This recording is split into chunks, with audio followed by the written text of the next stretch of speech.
स्वागत है आप सभी लोगों का। और आइए आज हम लोग फिर यूपी बोर्ड हाई स्कूल के संस्कृत के पद प्यूसम खंड के दूसरे अध्याय की सूक्तियों का अध्ययन करें। इसके पहले अपने लोगों ने पूरे अध्याय को पढ़ लिया है, संदर्भ, प्रसंग, व्याख्या सारी चीजों का अध्ययन कर लिया है।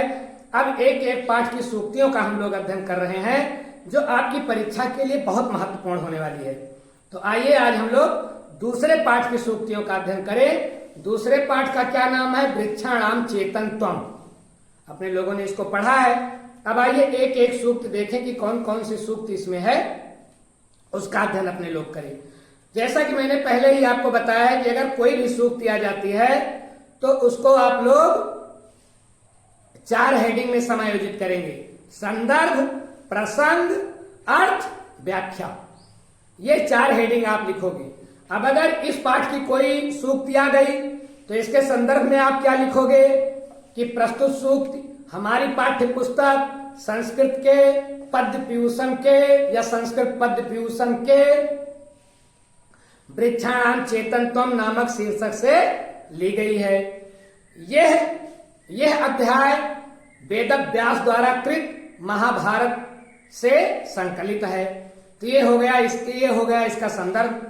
और प्रसंग जो जैसी सूक्ति होगी उसको हम देखते रहेंगे, अर्थ और व्याख्या भी देखते रहेंगे। आइए पहली सूक्ति देखें। पहली सूक्ति है भैया शरीरम पांच भौतिकम। अब अगर ये सूक्ति आ जा रही है तो संदर्भ वही होगा। प्रसंग में आप क्या लिखोगे कि प्रस्तुत सूक्ति में बताया गया है कि हर शरीर में, जीवित शरीर में 5 भौतिक तत्व विद्यमान हैं। सबका शरीर 5 भौतिक तत्वों से बना है। ये हो गया इसका प्रसंग। अब आइए इसका अर्थ देखें। अर्थ में भी आप लिखेंगे कि शरीरम 5 भौतिका, सबका शरीर 5 भौतिक तत्वों से बना हुआ है। अब आइए इसके व्याख्या में हम लोग प्रवेश करें। तो व्याख्या में आप क्या लिखोगे कि प्रस्तुत सूक्त में वेद व्यास जी कहते हैं कि हर प्राणी का शरीर 5 भौतिक तत्वों से बना हुआ है। कौन कौन से 5 भौतिक तत्व? छिद्र, जल, पावक, गगन और समीर। कहते हैं वेद व्यास की चेष्टा वायु का, हर प्राणी चेष्टा करता है तो चेष्टा वायु का, अवकाश आकाश का, ठोसपन पृथ्वी का, गर्मी अग्नि का और रक्त आदि जो पदार्थ है ये जल का प्रतिरूप है। अर्थात ये 5 तत्व हर प्राणी के शरीर में होते हैं। और वो उदाहरण सहित भी बताते हैं। क्या बताते हैं कि हम चेष्टा करते हैं, ये किसका प्रतिफल है? वायु का। इसका मतलब वायु तत्व विद्यमान है। हमारे शरीर में गर्मी है, ये अग्नि का चिन्ह है। हमारे शरीर में खाली स्थान है, ये आकाश का चिन्ह है। हमारा शरीर ठोस है, ये पृथ्वी का चिन्ह है। और हमारे शरीर में कुछ तरल पदार्थ हैं, ये पानी का चिन्ह है। तो इस प्रकार से छिद्र, जल, पावक, गगन और समीर, इनसे सभी प्राणियों के शरीर बने होते हैं। इन्हीं 5 भौतिक तत्वों से सभी प्राणियों का शरीर बना होता है। ये इसकी व्याख्या हो गई। आइए अब हम लोग दूसरी सूक्ति देखें। दूसरी सूक्ति क्या है? पादई पिबत पादपा। पादई मतलब जड़ के द्वारा, पैर के द्वारा, पिबत पीते हैं, पादपा पेड़ पौधे। अब आइए इसके संदर्भ तो वही होगा। प्रसंग में क्या लिखेंगे? प्रसंग में लिखेंगे कि इस सूक्ति में बताया गया है कि पेड़ पौधे जल कैसे ग्रहण करते हैं। अर्थ में क्या लिखेंगे कि पेड़ पौधे अपने पैर के द्वारा अर्थात जड़ के द्वारा जल को पीते हैं। अब व्याख्या में आप क्या लिखोगे? व्याख्या में आप लिखोगे कि वेद व्यास जी कहते हैं कि जिस प्रकार से कमल अपने डंठल रूपी नाल से नीचे से पानी को ऊपर खींचता है।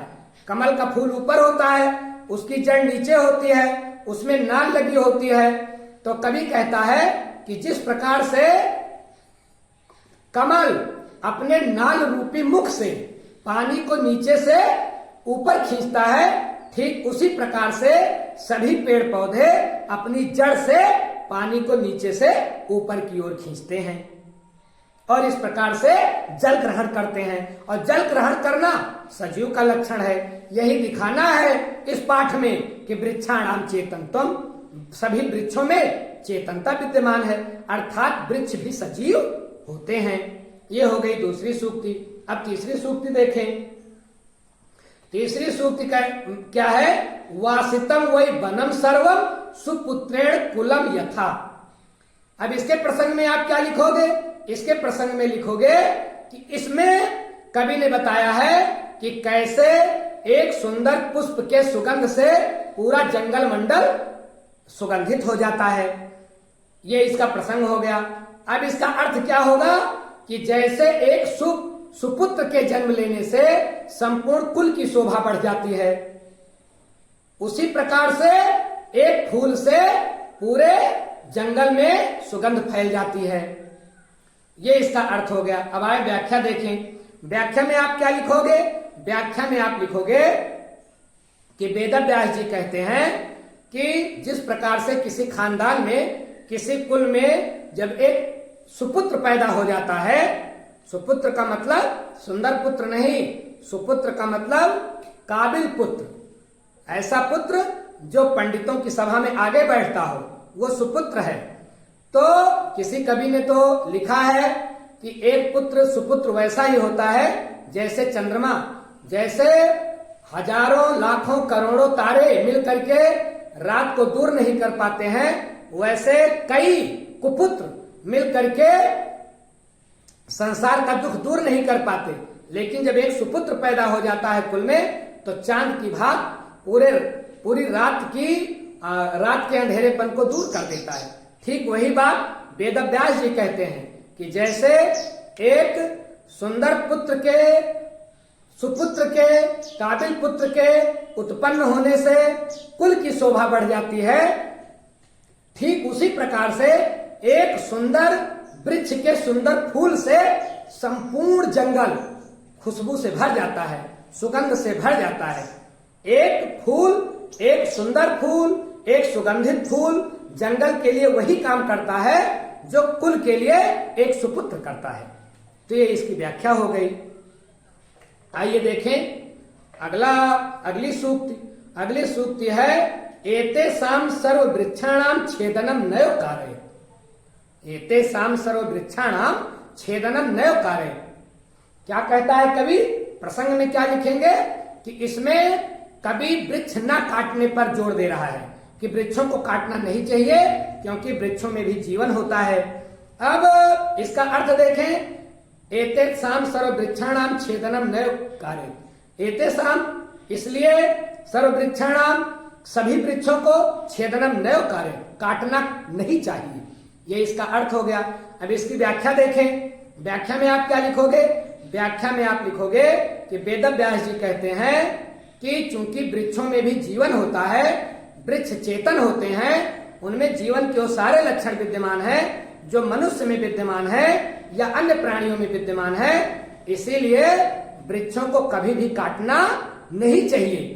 4 महीने तो विशेष रूप से नहीं काटना चाहिए। बरसात के 4 महीने में वृक्ष को नहीं काटना चाहिए और बिना यज्ञ आदि के कारण से वृक्ष को कभी भी काटना नहीं चाहिए, क्योंकि वृक्षों में भी जीवन होता है। वृक्ष अगर आप काट रहे हो, इसका मतलब आप जीव हत्या कर रहे हो। और एक पुराण में तो लिखा गया है कि 10 पुत्र समुद्रमा, 10 पुत्र के बराबर एक पेड़ होता है। अगर आप एक पेड़ को काट रहे हो तो समझो आप अपने 10 पुत्र को काट रहे हो। तो वेदव्यास इसी बात को बताते हैं कि पेड़ों को कभी काटना नहीं चाहिए। 4 महीने तो विशेष रूप से नहीं काटना चाहिए बिना यज्ञ आदि के कारण की। ये हो गया बेटा इस सूक्त की व्याख्या। अब आइए हम लोग अगली सूक्ति देखें। अमिता नाम महाशब्दो यान्ति भूतानि संभवम। तो इस सूक्त के प्रसंग में क्या लिखेंगे आप? इस सूक्त के प्रसंग में आप लिखोगे कि प्रस्तुत सूक्त में प्राणियों अमित पदार्थों के लिए, विभिन्न पदार्थों के लिए नाम के योजना की बात बताई गई है कि कैसे विविध पदार्थों से जो है दुनिया बनी है और उनको किस नाम से संबोधित किया जाता है। अब आइए इसके अर्थ को देखें। अमिता नाम महाशब्दो यान्ति भूतानि संभवम। अमिता नाम अमित पदार्थों के लिए, क्योंकि इस दुनिया में अमित पदार्थ हैं, असीमित पदार्थ हैं, तो महाशब्दो यान उनके लिए महाशब्द उपयोग में लाते हैं, क्योंकि यह संसार अमित पदार्थों से बना हुआ है, तो अमित पदार्थों के लिए महाशब्द उपयोग में लाते हैं। और भूतानि संभवम, और इन्हीं पदार्थों से भौतिक पदार्थ उत्पन्न होते हैं। इन्हीं विभिन्न प्रकार के पदार्थों से भौतिक पदार्थ उत्पन्न होते हैं। ये इसका अर्थ हो गया। अब आइए इसकी हम व्याख्या देखें। तो व्याख्या में क्या लिखोगे? आप लिखोगे कि वेद व्यास जी कहते हैं कि यह संसार अमित पदार्थों से बना हुआ है, विभिन्न प्रकार के असीमित पदार्थों से बना हुआ है। असीमित पदार्थों के लिए हम महाशब्द प्रयोग में लाते हैं। इन्हीं असीमित पदार्थों से विभिन्न प्रकार के भौतिक पदार्थों की उत्पत्ति होती है। इसलिए इन भौतिक पदार्थों के लिए हम महाभूत शब्द उपयोग में लाते हैं, और ये महाभूत शब्द इनके लिए उपयुक्त ही है। क्यों? क्योंकि ये असीमित पदार्थों से बने हुए हैं। असीमित पदार्थों के लिए महाशब्द, और चूंकि इन असीमित पदार्थों से भौतिक संसार बना है, इसलिए इस संपूर्ण भौतिक संसार को हम महाभूत शब्द कहते हैं, और यह इसके लिए उचित ही है। ये इसकी व्याख्या हो गई। आइए अगली सूक्ति हम लोग देखें। एके नापि सुवृक्षेण पुष्पितेन सुगंधिना। इसमें आप क्या लिखेंगे? इसके प्रसंग में आप लिखोगे कि प्रस्तुत सूक्त में कवि एक सुंदर वृक्ष की खुशबू का प्रभाव बता रहा है। एक सुंदर वृक्ष के सुगंध का प्रभाव बता रहा है। अर्थ में क्या लिखोगे? अर्थ में आप लिखोगे एकेन अपि, एक के ही भी, एक से भी, वृक्षेण वृक्ष से भी, एक ही वृक्ष से भी, पुष्पितेन के पुष्प के द्वारा, सुगंधिना उसकी सुगंध से पूरा जंगल मंडल सुगंधित हो जाता है। एक ही सुंदर, एक भी सुंदर वृक्ष के पुष्प से पूरा जंगल मंडल सुगंधित हो जाता है। यह है इसका अर्थ हुआ। अब आइए इसकी व्याख्या हम लोग देख लें। कवि वेद व्यास जी क्या कहते हैं कि जिस प्रकार से एक सुपुत्र के उत्पन्न होने से, एक काबिल पुत्र के उत्पन्न होने से, एक तेजस्वी पुत्र के उत्पन्न होने से पूरा कुल सुशोभित हो जाता है, पूरे कुल की शोभा बढ़ जाती है, उसी प्रकार से एक सुंदर वृक्ष के सुंदर पुष्प की खुशबू से, एक सुंदर वृक्ष के सुंदर सुगंधित पुष्प की खुशबू से, सुगंध से पूरा जंगल मंडल सुगंधित हो जाता है। अर्थात ये जो पेड़ होते हैं, सुंदर पेड़ जो होते हैं, सुंदर फूल के जो पेड़ होते हैं, उनके सुंदर पुष्प के सुगंध से पूरा जंगल मंडल आनंदित हो जाता है, सुगंध से भर जाता है।